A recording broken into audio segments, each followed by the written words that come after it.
Welcome. This is the Punk CX podcast. My name is Adrian Swinscoe, and I'm an advisor, best-selling author, Forbes contributor, and general explorer of the service and experience space.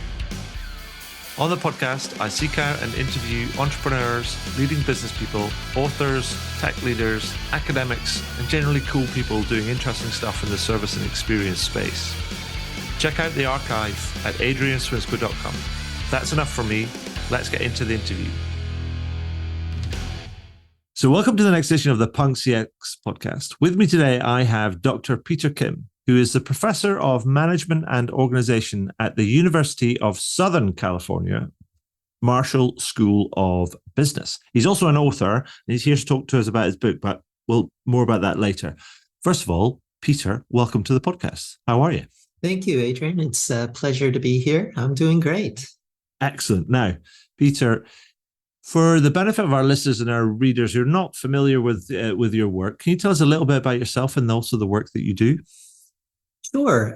So I'm in the management department at the university, and in particular, I'm in a field called organizational behavior, right? Which integrates the disciplines of psychology, sociology, and economics to advance our understanding of management and strategy. My own research is focused on the dynamics of social misperception. So that gets to how we see ourselves, see one another, and our situations, and how that affects the way we relate and work together. And so a big focus of that work has been on the perception of trustworthiness and in particular, what happens when it's violated and how we might repair it. So over the past 2 decades, I've studied thousands of people to understand how we make these judgments with a combination of surveys and realistic experimental simulations that are often inspired by real-life incidents. Perfect. That's awesome. Now, back to the subject of the podcast, I alluded to the fact that you're an author and you've just written a new book, and it's called How Trust Works: The Science of How Relationships Are Built, Broken, and Repaired. Now, I wonder if you could give us a little bit of a synopsis about the book and tell me, like, who's it for and what's its main thesis? It's really for anyone who wants to understand how trust works in a meaningful way. Mm-hmm. We all know how important trust is to us and what it's like when trust is broken. But even so, we've known surprisingly little about this topic from a scientific standpoint. Mm-hmm. The research up to that point was limited to simple economic games, where people would just decide to cooperate or defect with an unknown counterpart. And those studies were a fine start, but they failed to capture how trust is experienced in the real world. Mm-hmm. And the rest of what people thought they knew about trust was limited to unreliable anecdotes and conjecture. Mm-hmm. So that's why I've dedicated so much of my career as a research scientist and this book to investigate how trust works. And if I could summarize the main thesis of the book, it would be that despite the critical role trust plays in all of our lives, we are quite terrible at making these judgments. Simple differences in wording, idiosyncratic features of the situation, and signals that have very little to do with the trustworthiness of the target we are evaluating can make a dramatic difference in the trust we exhibit. And our reactions to those seeking to repair trust after a violation quite often discourage the kinds of responses we want most. This suggests that if trust is as important to us as we claim, we really need to get better at managing it. Yeah, that's curious. I remember sort of going through the book and I was thinking about it going, oh yeah, there's a lot in here. You're just going to think about it. I mean, there's a lot to think about, but rather than kind of to help people understand the breadth and the scope of the book, I wondered if we could, rather than actually talking about the book soup to nuts, as it were, because obviously we want to give people a sense of the book, and then to them to all to flock out and to buy heaps of the books and kind of give them to all their friends and read and digest it themselves. I wanted to give people, ask you a few things, a few questions about some of the things that stood out for me in the book to give people a flavor of the book. Now, what I wanted to start with was in the book, you define trust as having 3 different elements. And I thought it was really interesting. So I wondered if you could explain to us what those are. Sure. So the 3 bases of trust can be categorized as things that concern elements of the situation that you're in. Mm-hmm. So the first being that when you're interacting with others, do you believe that the incentives are in place for them to behave in a trustworthy way? Right. So this gets to societal rules, laws, norms, and institutions that you expect to keep other people in check, right. Keep them from taking advantage of us, even though they could, and even though you may not know much or anything about the person you're interacting with. The second reason why we might trust stems from our own dispositions. So some of us are inherently more inclined to trust others due to our personality traits. This may seem foolish to other people, but the evidence suggests that this isn't naive at all. It turns out that those who are more inclined to trust wind up being happier and more successful because that kind of inclination opens us up to experiences. We wind up being more attractive relationship partners with others, and it encourages productive and constructive action. So if we trust that things will go well and that people will treat us well, we're more inclined to make the investments in those relationships that typically pay off. So in general, there is a benefit to trusting others. So those who do that do wind up happier and more successful. And the third basis of trust gets closer to what most of us think about when we think about how trust is formed. It gets to the characteristics of the person or company we might be relating to. And studies have identified a wide range of characteristics that may be relevant, as many as 10 different characteristics. In different situations, some of those characteristics may be more important than others. But the issue here is that a lot of times we make inferences about those characteristics before real information about those characteristics is available. Right. So there are lots of cues that are out there when we first meet one another based on where they're from, what they look like, whether they belong to certain groups that we use to make inferences about those characteristics. Mm-hmm. And those characteristics may or may not align with those signals. But with that said, the upside of that is that even though it may be wrong on occasion, those inferences generally encourage higher levels of trust in the population than if those inferences were not made. Yeah, it makes me think about the idea when we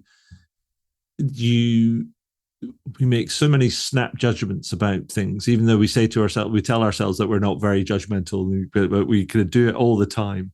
Where it could be as simple as if somebody is walking through a door and they hold a door open for somebody else who's following closely behind them, or they don't. Absolutely. And then just like that, it's like that person's either in that column or that column, and it's like it is hard to move them without actually, you don't even think about or understand the context, whether they're in a rush or they're just being kind of they're being forgetful, or they're thinking about other things, and so they haven't really been mindful about what's going on around them, but they've done such and such a thing, and then we have gone X leads to Y, with no basis in whether they're trustworthy or not. It's just based on an isolated piece of data. Absolutely, and it can often lead us to make very consequential decisions. For example, we'd like to think that interviews are a good way to gauge another person, but the evidence suggests that interviews are quite unreliable. They really are not a useful tool to screen prospective employees. So if a company is looking to hire a good employee and they're relying on that tool alone, that could get them into serious trouble.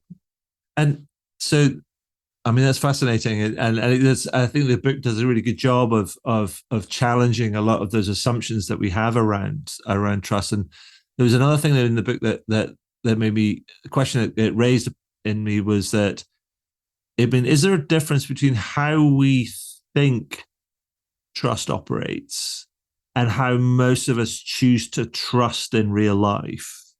I mean, it's like we all know that the people go. I think it was the great Ogilvy quote, which says something like, "Customers don't do what they say and kind of feel what they kind of think," and all these types of things. So basically, many people they're not necessarily that honest with kind of like that. So our actions don't necessarily belie kind of what we actually think, or we're all mixed up really in real life.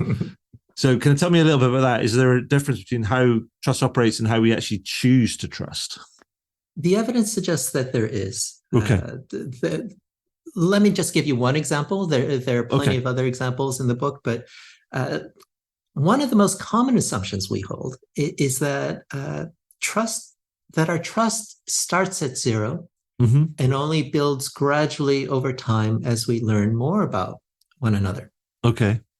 We also assume this is prudent and rational, but that's not the case at all. So one example I can raise is how people dine at restaurants.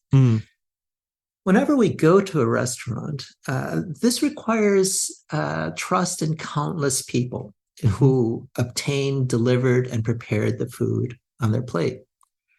And that involves real risk. So I think there's a study that has found that over half of the 73,000 cases of potentially deadly E. coli infection in the US each year are transmitted through food. Now, I can speak to this from personal experience. Not too long ago, I was in Mexico City. And during that trip, I was infected with 3 kinds of E. coli and a norovirus. It was a horrific experience that made me extremely ill and unhappy. But despite that horrific experience, the evidence indicates that high initial trust still makes us better off on the whole. In fact, if I were to think back to my dining experiences, this was only the second time in my entire life that I've ever become ill through food. Despite dining in restaurants all around the world. And that's a fantastic track record. It's enabled me to have these extraordinary experiences, form and nurture amazing relationships, and instill memories that I'll always cherish. So even with those occasional mishaps, the net effect of that willingness to trust has still been overwhelmingly positive. And for each of us that goes to restaurants, it might be worth making a quick mental note of all the risks that you're taking and how readily we're doing that. So that's just one of. I mean, I think it's the same thing where you can apply it to. So yes, there is the narrative that we tell ourselves that yes, it starts from zero and it builds over time. But as you kind of pointed out with the restaurant example, that actually we don't start at zero. And the same thing could be applied to, I don't know, flying on a plane or driving a car. It's like it's not an infallible mode of transport, but invariably and then statistically, it's generally pretty safe. Absolutely. But so there is no starting at zero. It's actually kind of we start at a basis of we give trust, or we trust in the process or the thing that we've chosen, in the view that actually that it's going to be fine. Statistically, it's going to be fine. So that's our narrative we tell ourselves, and it's very different to how we describe trust. Absolutely. And we could also think about what our lives would be like if trust really did start at zero. We wouldn't even leave the front door. Exactly. You would think everyone, has a weapon and is looking out to kill you, and it would make it impossible to function. Yeah, and so how does that kind of play into the idea of like when trust gets broken, and thinking about the insight we can glean from that, when are we more likely to forgive when we perceive something as just a blunder and incompetence rather than a lapse in integrity? I mean, it's like, how does that work in that respect? So a lot of our beliefs about how things should work are based on things in our mental basements, things that are the product of our evolutionary history, that still exert a major influence in how we make judgments today. And so one of the implications of these quirks is that we tend to weigh matters of competence and integrity quite differently. Right. It turns out for matters of competence, we have this asymmetry that leads us to weigh matters, to weigh positive information about competence much more heavily than negative information about competence. So if you're a baseball player or a footballer in Europe, and you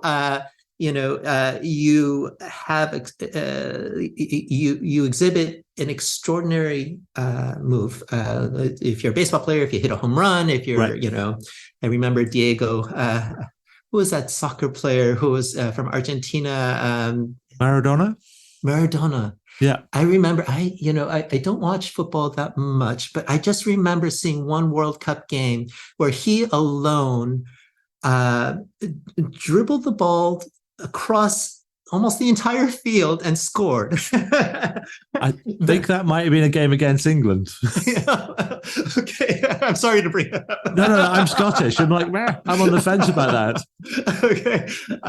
That one moment was enough for me to conclude that he is an extraordinary football player. So that positive instance, that positive information about competence, is considered very diagnostic, and it would outweigh let's say in the next play, if he lost the ball or screwed up in some way, or if a baseball player struck out after that home run, we don't consider that negative information very diagnostic. What matters to us is that positive instance in which they played, they exhibited extraordinary performance. And so that's the asymmetry that we rely on for matters of competence. Right. But for matters of integrity, that asymmetry is reversed. We tend to weigh negative information about integrity much more heavily than positive information about integrity. Okay. So if you're caught having embezzled from your company and you respond by saying, well, I didn't embezzle yesterday, that's not going to work out so well. Right. That one negative instance is considered so informative that even though you might try to convey positive information about integrity, it's going to be discounted. And these asymmetries are important because many attempts to repair trust after a violation are double-edged in nature. They convey both negative information about guilt. Let's say an apology. It conveys both negative information about guilt and positive information about intended redemption. You're going to try to fix this moving forward. And that means for competence-based violations, an apology would be helpful because we're going to discount the negative information about guilt relative to the positive signals that you're conveying about intending to fix this moving forward. Right. Okay. But for matters of integrity, that same apology will have the opposite effect, because that confirmation of guilt for an integrity-based violation will be considered extremely diagnostic. It'll be seen as a signal that you really are a bad person. Right. And the accompanying signals that you're going to fix this moving forward will be discounted. So that's how the exact same response, exact same attempt to repair trust can lead to dramatically different reactions in perceivers based on how the violation itself is viewed. That's fantastic. That's fascinating. So it seems to me, if I can paraphrase it in my own language, it's almost a bit like, in matters of competence, we as human beings, we understand that mistakes are made. And sometimes a bit like, you can say, like, a footballer could be a great footballer, but they can have an off day and they can have a bad game. And we're like going, that's not, it doesn't belie the person's underlying kind of ability or commitment or anything. And they'll have a bad game, they'll come back and it's fine. Or somebody has a customer service fail or something, but then they recover it and it's all good because people realize, sometimes things go wrong, but the recovery is important. And if you apologize and then pick up and then and do something good about it, then that's great. But when it comes to matters of integrity, because that's obviously a diversion of values of what you believe is kind of matters, it undermines your kind of belief in that person or organization and whatever, and then that's possibly terminal in many ways. Or is there any way to recover a breach of trust from an integrity perspective? It's extraordinarily difficult. There are instances in which it might happen. So let me say that this has been the thorniest puzzle that has driven my research for a long time. And so one of the things I found is that it can help if you convey, if there's an appropriate justification, a justification for that violation that people can accept. So if you did something that people think was wrong, but it was in the pursuit of something that people also consider important, then that can help to some degree. And, we can also think about the repair of trust more broadly as a matter of how we weigh matters of guilt and redemption. So it doesn't mean that those signals of intended redemption are going to be discounted to zero. They'll be discounted severely, but there may be ways to eventually convey that remorse in a way that might make a difference. So one of my favorite movies is The Mission with Robert De Niro and Jeremy Irons. So that film provides a very illuminating example of this. Or, Robert De Niro's character was a slave trader who killed his brother in a jealous rage. So in terms of integrity violations, he's top of the list. Right. But what we see in his journey is that he experiences such profound remorse that he is, about to give up on life. And Jeremy Irons' character, he visits him and he says, "Are you prepared to do what it takes to redeem yourself. And he is. And so the task is to carry, they tie a boulder to him, and his task is to climb up this mountain to beg forgiveness from the people that he's enslaved. And there's it's an arduous journey. It looks like he may just fall and die from this task. And there's a point where Jeremy Irons says that's enough, and he cuts the rope to release the boulder.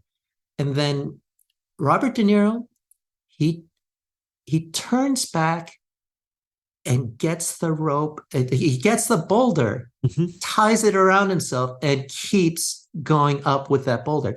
So what is that signaling? It's signaling that even though we might think that punishment was enough, he didn't think that punishment was enough. Right. It's such a profound display of remorse that we were transformed in our perception of him as a human being. Right. And so, how many instances do we have in real life? Not many, but I think it underscores that it's possible, even though it may be very difficult. I mean, I think that's the kind of thing. So I think that, let me back up a little bit and say, there's a lot in there a lot in the book about kind of trust but what would be your recommendations when trust is broken? I mean, how can we, and indeed, can we repair trust? I mean, a lot of times people just go like, "Oh, we'll say sorry, and then it'll be fine. We'll move on." But it seems to me in the book you're implying actually, it's not as simple as that, and we don't need to necessarily rush in. We need to act swiftly, yes, but we don't need to rush in. So, what would be your recommendations around what to do when trust is broken? One of the main themes of the book is that we need to move beyond this focus on the response, whether an apology is offered or not. Right. Because so much can be determined by how the violation is viewed, we need to put more stock in that assessment. And we need to really think about how we are viewing the situation and how others are viewing the situation. Right. Okay. Because in many cases, the violation itself is not so simple. So I start with the observation that there's a difference between competence and integrity-based violations. But then I dig deeper to have us consider, what does that even mean? What is an integrity-based violation? How do we make those judgments? Are we even good at making those distinctions? Right. And it turns out that we're not good. Okay. If we think about how we go about this process in let's say, the criminal justice system, we go through a very careful, systematic procedure to try to make that assessment. And oftentimes, we also recognize that procedure can still get it wrong. But in real life, we're not even close to being as careful or systematic. Oftentimes, those judgments are based on knee-jerk reactions, and they're influenced by assumptions about what integrity means that may not be shared by other people. And those assessments are often influenced by our motivations to preserve relationships or to confirm the notion that someone should not be trusted. So a lot of the work that we need to engage in is to explore why these situations arose, why this incident happened, because many times these violations are the result of both competence and integrity. And many times, there are really difficult gray areas. So that is our task as human beings who care about managing this more effectively. Awesome. So, I mean, Peter, given the focus of my podcast, writing and research is all on the service and experience and how we can deliver better outcomes for both our customers and our people. I mean, I wonder if you got any examples that you can share of, say, relevant instances where trust has been broken, and then subsequently what happened, and if they've been able to repair it. So there's one classic case that's been the foundation of crisis management as a field of study. And that involves the Tylenol pill tampering case that occurred in the US, where, in Chicago, there was an incident, a series of incidents where someone had purchased Tylenol from the store shelves, laced them with cyanide, and then purportedly put them back. I remember that story, yes. Yeah, and this led to the deaths of several people. And without knowing who to blame, the blame could have easily fallen on Johnson & Johnson, the makers of Tylenol. And what did they do? They issued an immediate recall, pulled the Tylenol from the shelves, and worked to create these tamper-proof bottles. The initial repercussions for Tylenol is that they lost a lot of sales initially, but they were able to recoup all of that over time, and the faith in Tylenol had been restored. And this is an example of how taking full ownership for these kinds of violations can be effective. The problem with that case study is that it doesn't really scrutinize the type of violation that was involved, right? And so this has led organizations and crisis management experts to overgeneralize the implications of that success. And basically the lesson that was overgeneralized was you should take ownership and apologize for all of these incidents. But my work underscores why that doesn't always prove out to be beneficial. And there are plenty of cases where other organizations have tried to do the exact same thing, and even apologize more effectively, because Johnson & Johnson didn't apologize at all, actually. They simply removed the Tylenol from the shelves, and yet it didn't help. So why was there a difference? It's because we saw the Tylenol incident as a competence-based violation. It was something that we did not anticipate any company being able to foresee at the time. The idea that someone would take your product, lace it with poison, and put it back on shelves, it had never been done as far as people knew. And so that was considered a failure to foresee this very bizarre possibility. It was a competence-based violation. And what we know from my research is that those types of violations are easy to overcome. But other incidents that are not as easily seen as competence-based violations, well, the same responses turn out to be far less effective. Right. Yeah, no, it's fascinating. I mean, as you say, it's a tricky thing, and it if it's competence-based, that it feels like there's a much clearer route to repairing trust, as long as that's a shared perception that it's a competence-based issue. But when it's integrity-based, or even whether it's not integrity-based or not, but it's viewed as being integrity-based, then it becomes kind of problematic. And sometimes you might kind of view it, or an organization might view it as a competency-based thing, but the public or the consumer base might view it as an integrity-based thing. And then if you approach it from cross purposes, as where it could just almost make matters worse.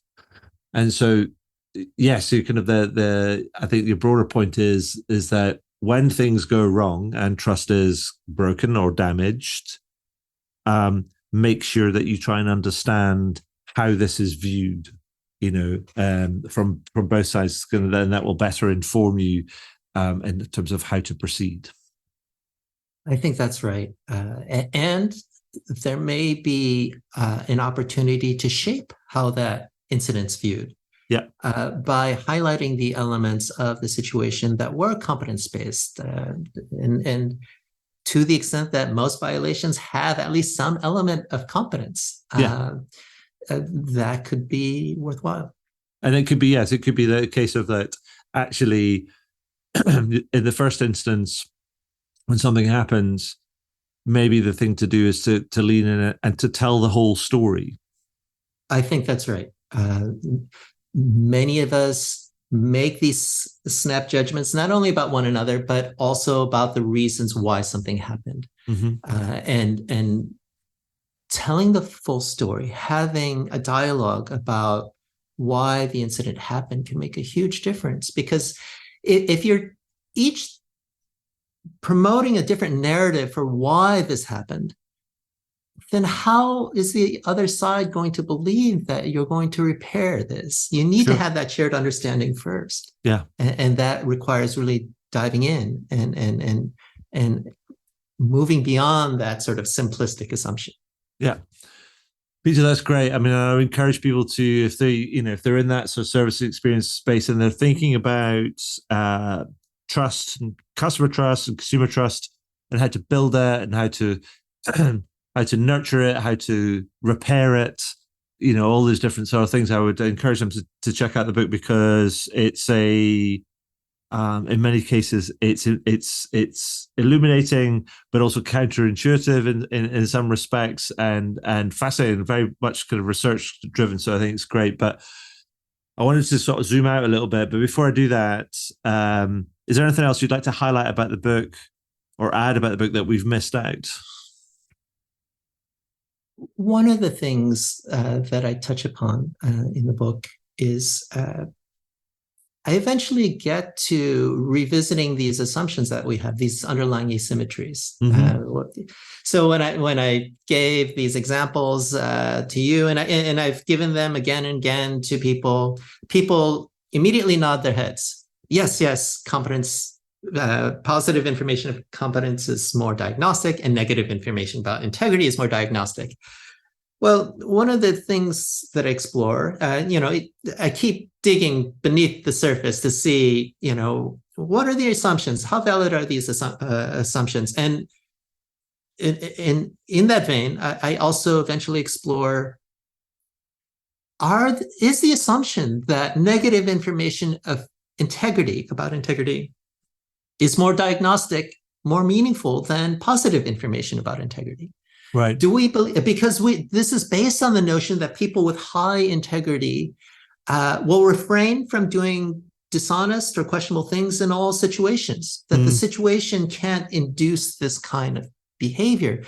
But it turns out that there are decades of studies in the social sciences that demonstrate that we can get anyone to do questionable things. So this view that to be someone who has high integrity, that you are impervious to these situational influences, that is a false narrative, that's an inherent problem. So one of the things we could start exploring is, well, how impervious are we really? And that in turn points to our need to really consider the inducements in the situation and what we might do to alter the situation to encourage more ethical behavior.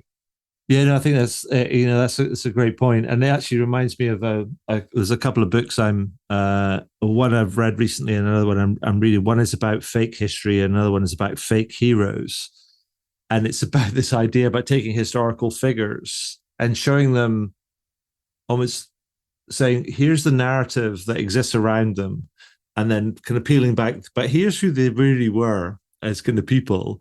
And you're like going, they're not as shiny and bright as you think they are. And it's like going, so it's a story that we tell ourselves because it suits our purposes.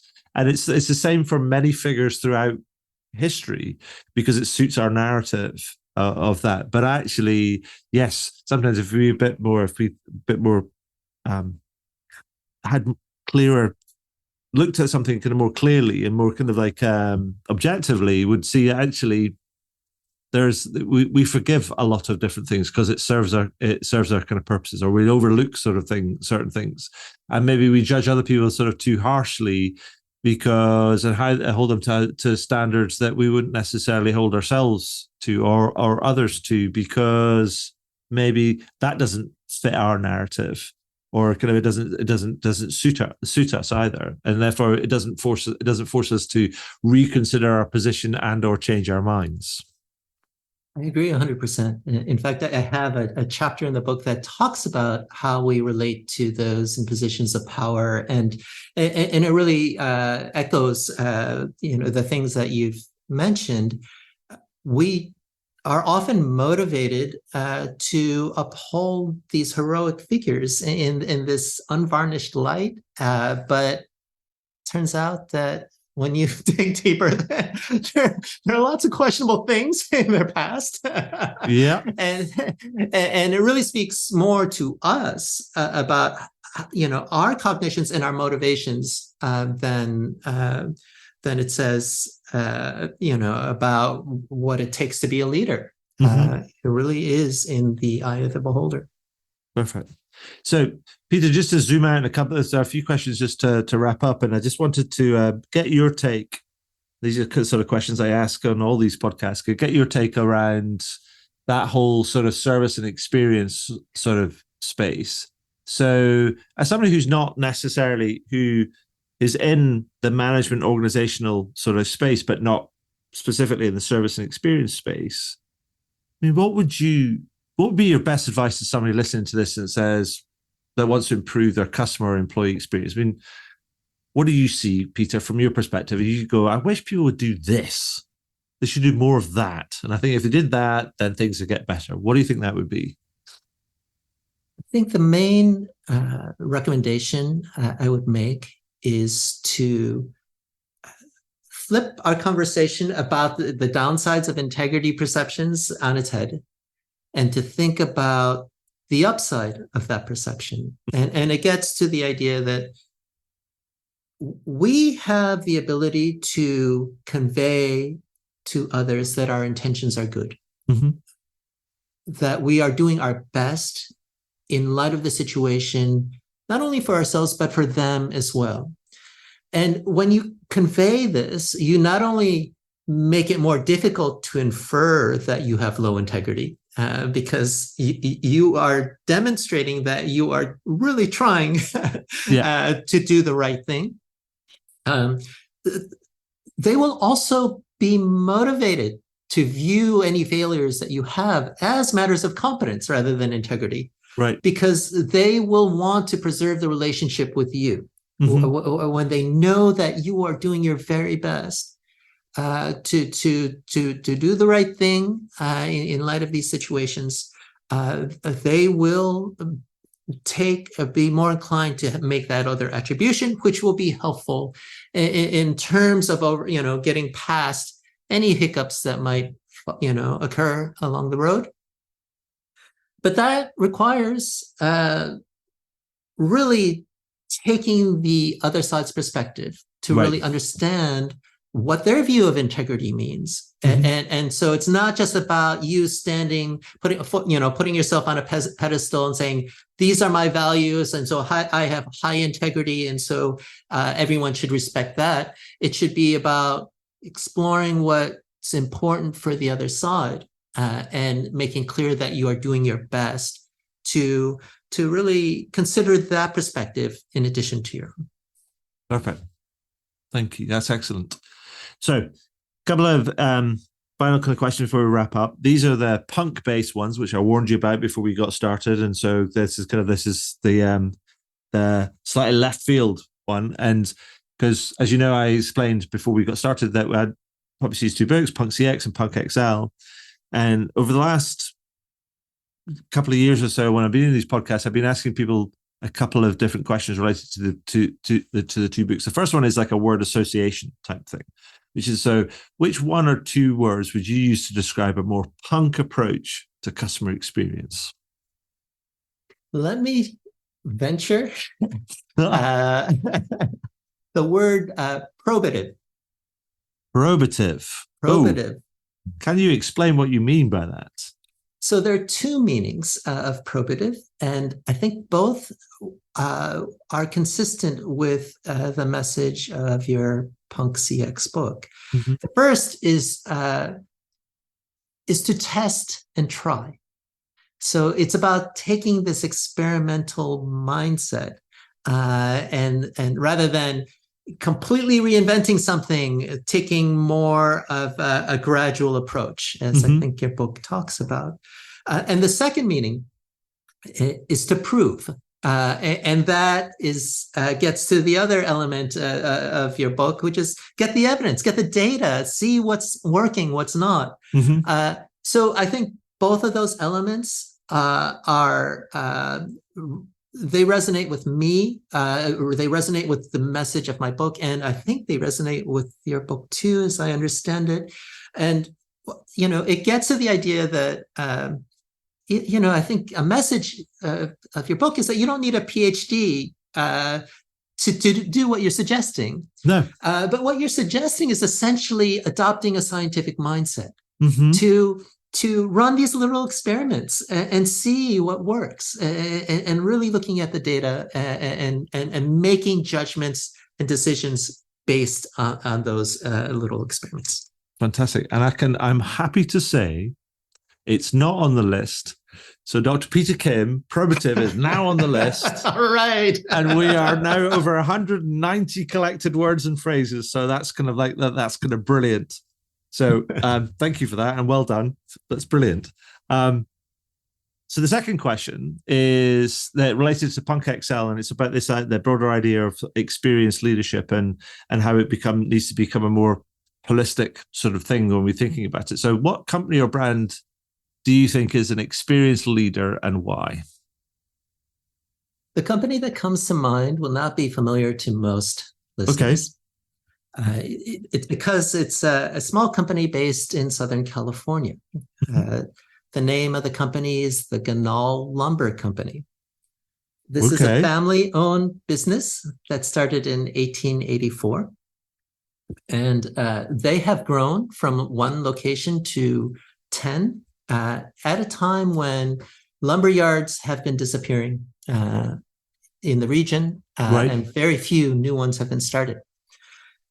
So I must confess that I have not been at their locations myself.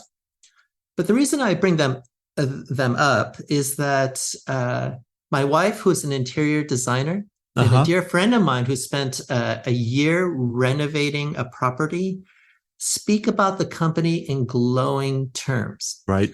And they compare their experiences with Ganal getting not only lumber, but also home goods to the big box stores like Home Depot and Lowe's. And they gush about how much better it is. And why is it better? It's because the business really takes the perspective of both contractors and DIY, DIY hobbyists or homeowners, by thinking about what matters to them. And so, unlike these other places where you might go and walk around looking for someone to help you, and it's dirty and noisy and really difficult to get a piece of plywood from that store into your car. Ganal takes a mindset of, let's make this a very pleasant experience. It's clean, wide aisles, and you just point out what you want, and then you back up your truck or vehicle, and they load it into your vehicle for you. And so the experience itself is something that they describe with, it's almost reverent. And it really gets to how much they really thought about that customer perspective, right? And whether or not you are a big contractor or the little guy just trying to get some wood for a home project, they've really thought that out. And it also connects to a theme in your second book, because they are not only doing this with their customers, they're also doing it with their employees. They offer an employee stock ownership plan with the company. There are people there that have been there for decades. My wife met this elderly gentleman who was helping her. He was very informed. He had started working there when he was 16, and really speaks to the benefits of treating your employees in a way where they will want to stay. And then you reap the benefits of their knowledge and skill over time. Fantastic. What a great example. I will definitely look them up. That's brilliant. So thank you for that. And one final question, and this is more for me than anything else, because I find myself sometimes waking up in the morning and at the time of recording, I know you're based in California and I'm based here in Scotland. And so it's the end of my afternoon and the beginning of your day. So you'll probably get on the coffee more than I am right now. But when I get up every day, I find myself trying not to doom scroll a little bit, because the world is a bit of a weird place right now. So I've been trying to introduce just recently a question at the end, which is to try and finish us on a good news story. So Peter, can you tell me, what's the most interesting, positive, or exciting thing, let's say, made you smile that you've seen in the last week? This past week is a time when I am wrapping up a couple of courses that I'm teaching at my university to MBA students in various programs. And it's a reminder to me of our future and how positive that future is. One of the things that I've noticed is they are eager for this knowledge. They're not looking for simple, quick fixes. They are prepared to do the deep work to really understand these kinds of issues. And so I talk about these ideas with them, and they embrace them, and they are engaged in a dialogue. So they want to rise up to the challenges that we're facing in the world. And it gives me hope that as hard as things have become, that we are developing future leaders that will be able to rise up to that challenge. Awesome. Well, what a great note to end on. So thank you for sharing that. That's great to hear. But finally, I just want to say, Peter, first of all, congratulations on the book. I think it's a great read. I would encourage people to check it out. So congratulations on that. And thank you for sharing your time and your insight and your experience with me today. That's been awesome. It's been a real pleasure chatting with you, Adrian. Wow, what a great interview. I hope you enjoyed it. I know I did. Find out more about me and the work that I do at adrianswinscoe.com. Do leave a review on your favorite podcast platform. And if you have any comments, feedback, or questions about the podcast, then feel free to send me a message to podcast@adrianswinscoe.com. And do tune in again. Thanks very much.